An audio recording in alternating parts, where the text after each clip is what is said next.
guy wrote in, he says, Gibson, I've made more money than I've ever made, but I'm still broke. All right, well, we have right here a good old case. We have right here a good old case of lifestyle creep. Well, see, what you have done, you done start making more money, so you have changed your lifestyle. Now, look, the first year I made $100,000 with my business, I was blessed. We eating out all the time, going here, going there. I was still having a full-time job. I wasn't going to my full-time job, missing days here and there. Everything was good until the end of the year came. I had a tax bill and I didn't have any money. You learn quickly. See, either you're going to learn from that or you don't learn from that. You never adjust your income. I mean, your lifestyle, unless you really making that kind of money. For instance, if you go from making $70,000 a year to 140, don't change your lifestyle. Keep living on 70, man. And that was a mistake a lot of people have made. Some people never get out of that cycle. You'll take a guy making $60,000 a year. As soon as he start making 80, he gonna buy him another truck. As soon as he start making 120, he gonna buy him another house. And then as soon as he start making 140, he going on vacation. Man, bro, he living good. He got some money. He got a new truck. He got a new house. They went to Disney. They went to a cruise. And the reality is he's struggling. He's struggling like he's still struggling as if he was making $50,000 a year. He's on the struggle bus and he can't get off. He jumped on a one-way ticket to a struggle bus and can't get off. Look, I remember, look, around the time I was leaving my full-time job, they had buses on the yard that would take you to different areas.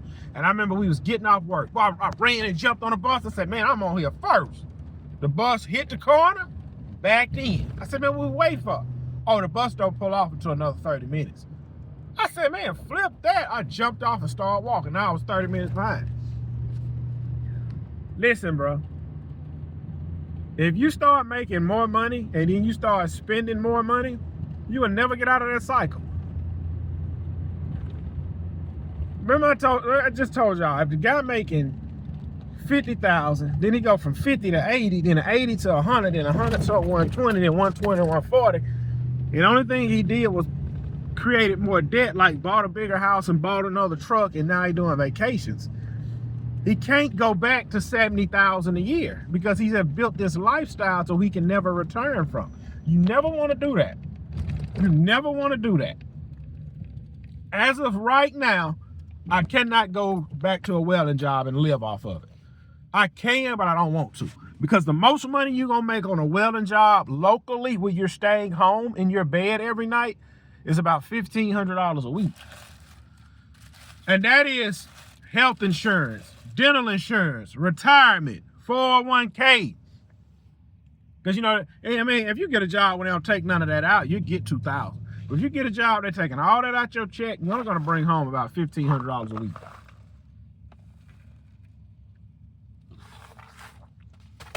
Man, bro, that's good money. It's not.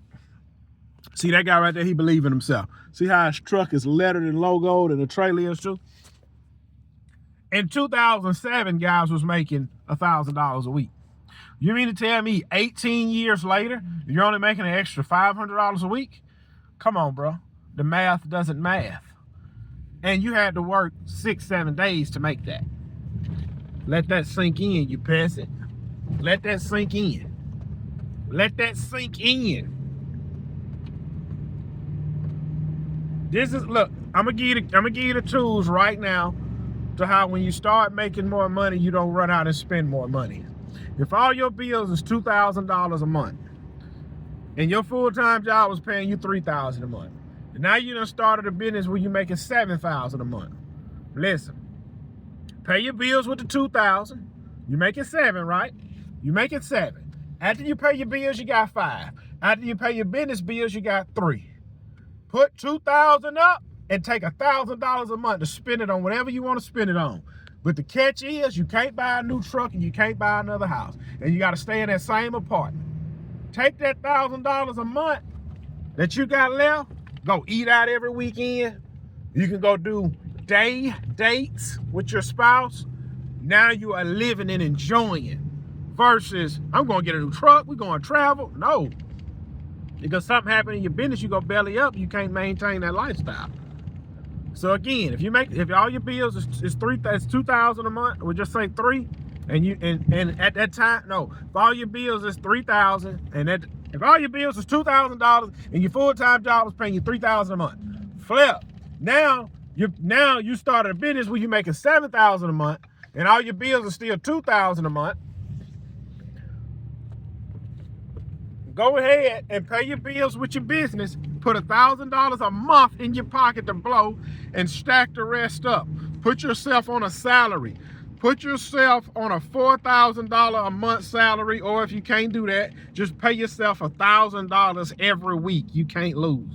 I don't care if you did just do a $6,200 job and a man came out and gave you 100 crisp blue $100 bills. Take that, put it in your business account, and transfer $1,000 into your personal checking and keep going from there. Because if you start sticking your hand in the cookie jar, you're gonna look up and you're gonna be out of cookies. That's some reality for your behind right there. I've just made it home. Now I'm fixing to go in here and argue with my woman. Yeah. Listen, one thing about a relationship, what you have to understand, there's ups and downs, peaks and valleys. Look, we went on a date Saturday, had a good time, and argued Sunday. We ain't argue. I always say we argued. We didn't argue. But look, it was one of those days. She didn't feel like being bothered, and I didn't either. So flip it. But towards the end of that night, she ended up making a sushi bowl. She made a sushi bowl. She made one for me, and then she made one for her. It was real good. And like I said, when I say argue, me and my woman, we've never yelled and hollered at one another.